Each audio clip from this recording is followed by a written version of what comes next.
ते कदम विचारतो मग कोणता कदम, हरेगाव कदम का हिवरेगाव कदम, त्याच्या अंदाज काढते. मग कळालं बेन आपलंच आहे. मग म्हणते मानाचा जय भीम, क्रांतिकारी जय भीम, निळा जय भीम, कडक जय भीम. हे बाणगुळ साधेत का?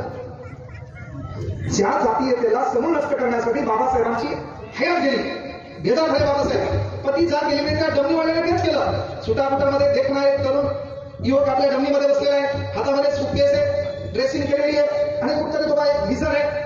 आणि म्हणून त्या डमणीवाला विचारलं तुमचं आडनाव काय? आडनाव कळलं आंबेडकर. दुसरा प्रश्न विचारला नेमकं तुम्ही कोण? मी बाबासाहेब बोलल्यामुळे काही काही बाणगुलांनी युट्यूब मध्ये माहिती विकास चेक केली. नेमकं हे कोणाचं? मला शेवटी सांगायला लागलं मी माझ्या बापाचाच आहे.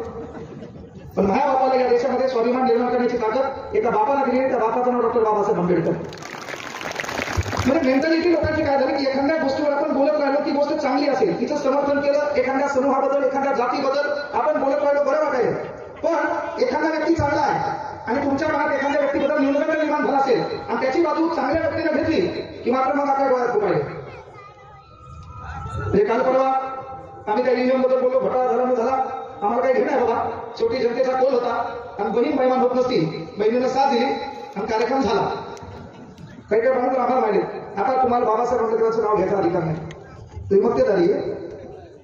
बाबासाहेब आंबेडकर वैयक्तिक कुठल्या जातीसाठी नाही. बाबासाहेब आंबेडकर हे देशाच्या अस्मितेचा प्रश्न आहे. केवळ तुमचा उद्धार नाही. विठ्ठल कांगेलेचा बोलण्याचा अधिकार आपल्या बापाने दिला. त्या बापाचं नाव डॉक्टर बाबासाहेब आंबेडकर आहे. त्यामुळं त्या मानाचं नाव कोणाला घ्यायचं न कोणाला घ्यायचा असा अधिकार म्हणण्याचा अधिकार या देशामध्ये कोणाला नाही. तो लोकशाहीचा अधिकार आहे. कोणाला करवण्याचा कोणाला वाईट दिला हे पण आपल्याला मान्य करावं लागेल. मग त्या बाबासाहेब आंबेडकरांना डमणीमध्ये डमणी चालवणाऱ्या एका व्यक्तीने विचारलं अरे नेमकी तुमची जात कोणती? बाबासाहेबांची जात का आली? त्या डमणीवाल्यानं बाबासाहेबाला खाली उतरलं, सांगितलं इथुनीचा पुढे गेलो आणि लोकांना कळलं तुम्ही या जातीचे या समूहाचे तर लोक माझ्या डमणीची नासधूस करतील म्हणून मी तुम्हाला नेऊ शकणार नाही. बाबासाहेबाला प्रश्न पडला. बाबासाहेब म्हणजे वाटलं तर डमणी मी चालवतो, तू माझं बस. बाबासाहेब डमणी चालवायला लागले. डमणीनं धोका दिला. बाबासाहेबाच्या पायाला मार लागला. रात्रीचे 9 वाजले आणि बाबासाहेब घरी पोहोचले. घरी पोहोचल्याच्या नंतर नवऱ्याच्या चेहऱ्यावर दुःख माई रामाबाईने ओळखलं आणि प्रश्न विचारला काय झालं? झालेली हकीकत बाबासाहेबांना सांगितली आणि बाबासाहेबांना प्रश्न पडला की रामो मी एवढ्या डिग्र्या घेतल्यात, वाटलं तर आपण इंग्लंडला जाऊन बढियापैकी शिकूया, त्या ठिकाणी बॅरिस्टर होता येईल, त्या ठिकाणी चांगला पगार भेटेल, त्या ठिकाणी आपल्याला पाहिजे ते आपल्याला स्वप्न पूर्ण करता येईल. तेव्हा आपली माय बाबासाहेबांना होती. बाबासाहेब 1920 ला राजश्री शाहू महाराज यांचं सहकार्य घेऊन तुम्ही इंग्लंडला शिकायला जात होता तेव्हा तुम्ही मला 2 आणे दिले होते आणि 2 आणे दिल्याच्या नंतर सांगितलं होतं वेळ प्रसंगी तेच प्रसंगी काही संकट आले, काही अडचणी आल्या तर राहू दे, कुठं तब्येत बिघडली तर हे 2 आणे तुला कामा येतील. तेव्हा ती 2 आणे मी तुमच्या खिशात ठेवले होते. तुमचं दर्शन घेतलं होतं आणि सांगितलं होतं एखादं कुठलं तरी एक पुस्तक वाचण्यात येईल. हा निश्चित आलेला ग्रामीमध्ये पडलेला समाज आहे. या समाजाचा उद्धार करण्यासाठी ते पुस्तक तुमच्या कामा येईल म्हणून हे 2 रुपये तुम्हाला ठेवा. आणि त्यावरून आपल्या तज्ञ लोकांनी एक डायलॉग तयार केला, अरे जर तुमच्याकडे 2 रुपये असतील तर 1 रुपयाची भाकर घ्या ती तुम्हाला जगवेल, पण 1 रुपयाचं पुस्तक घ्या ते तुम्हाला जगण्याची कला शिकवेल. त्याच्या जनक आहेत रमाबाई आंबेडकर. म्हणजे बाई कुठं याचं येतं तिथं जास्त उदाहरण आहे. नाहीतर आपली माय आहे, आपली माय सांगते बघूया एसटीत पुढे बसू नको, उडून धडकला तर तू जाशील, मागं बसू नको, मागून धडकला तू जाशील, तू मधात बस.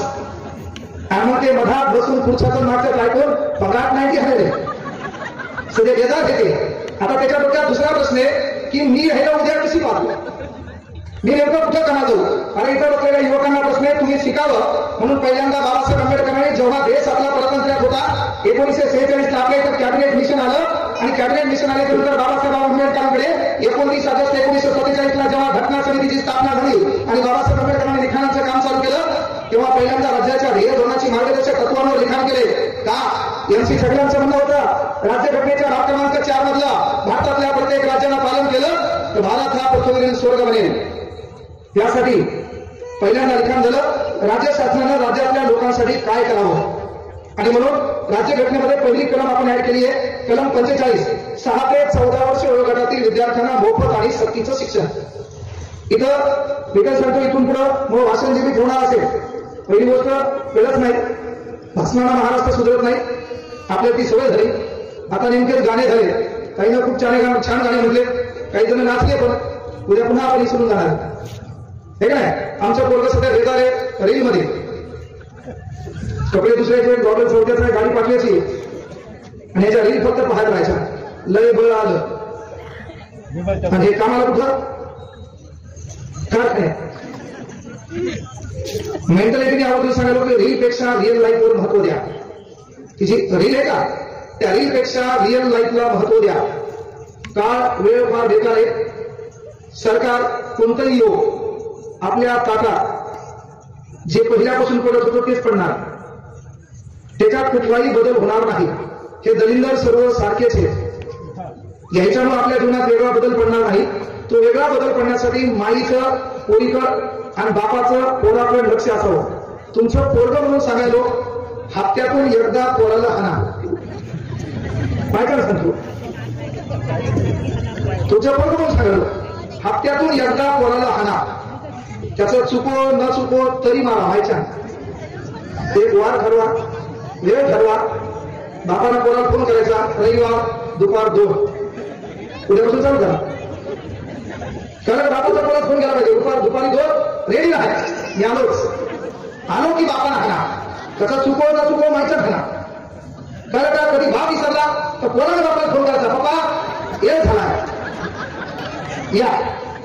पण बापाला हानाच रिअल सांगायलो. हा पोरी माईला विनंती पोरी पण हाना. तू काय एकटी लाडाची आहे काही एका आता थोडी बसते ठीक आहे. तुम्ही है खुदा तुम्हें मोहब्बत बनाई क्यों है ना.